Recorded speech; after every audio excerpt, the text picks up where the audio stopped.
I struggle with the many examples of God's wrath throughout the Old Testament. One example is when he struck down the priests or guards when they stopped the Ark of the Covenant from toppling when on a trek. Can you explain this?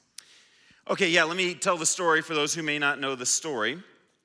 The Ark of the Covenant had been taken over by the Philistines. It was in Philistine territory, and it had not yet been brought back to Jerusalem. So some priests went to go and bring the Ark of the Covenant back. Now, in the Old Testament, in the book of, I think it's Exodus, there were very specific commands about how the Ark of the Covenant was supposed to be carried. It had these ringlets on either side that had bronze poles that would be placed into them, and you would have priests on all four sides carrying the bronze pole in order to make sure that the holiness of the Ark of the Covenant was maintained by being surrounded by priests. And also, if there was any, false footing that happened, it wouldn't get tipped over. Well, what they decided to do instead of doing what the Bible said about it was they decided to put it on a cart. And of course, on a cart with the wheels going back and forth, it could get jostled all over the place. So Uzziah, I think it was Uzziah. Uzzah? Someone help me, Bible person.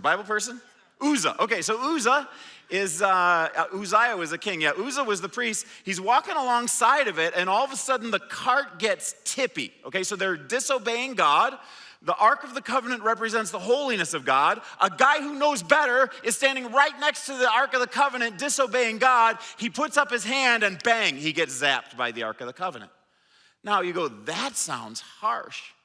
But here's a guy who knows he's in the very presence of God.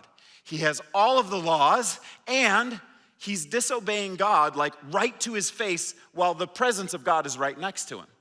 This was not just for Uzzah, it was for Uzzah, and I'm convinced that Uzzah probably went to heaven and he got zapped and said, ooh, that was a bad choice. And his life was a little bit shorter than it would have been, but again, our life is just a wisp. But for the rest of the Israelite community, this was a very big deal.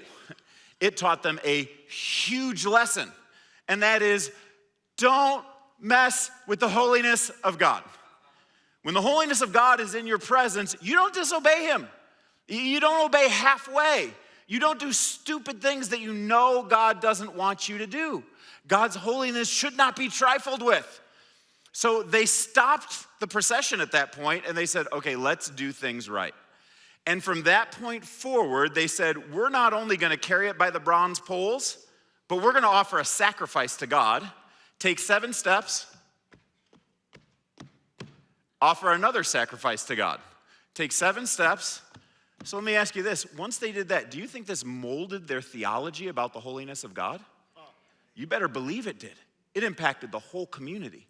And when they brought that back and put it back in what was for a while the tabernacle, a tent, do you think they treated that with the holiness of God?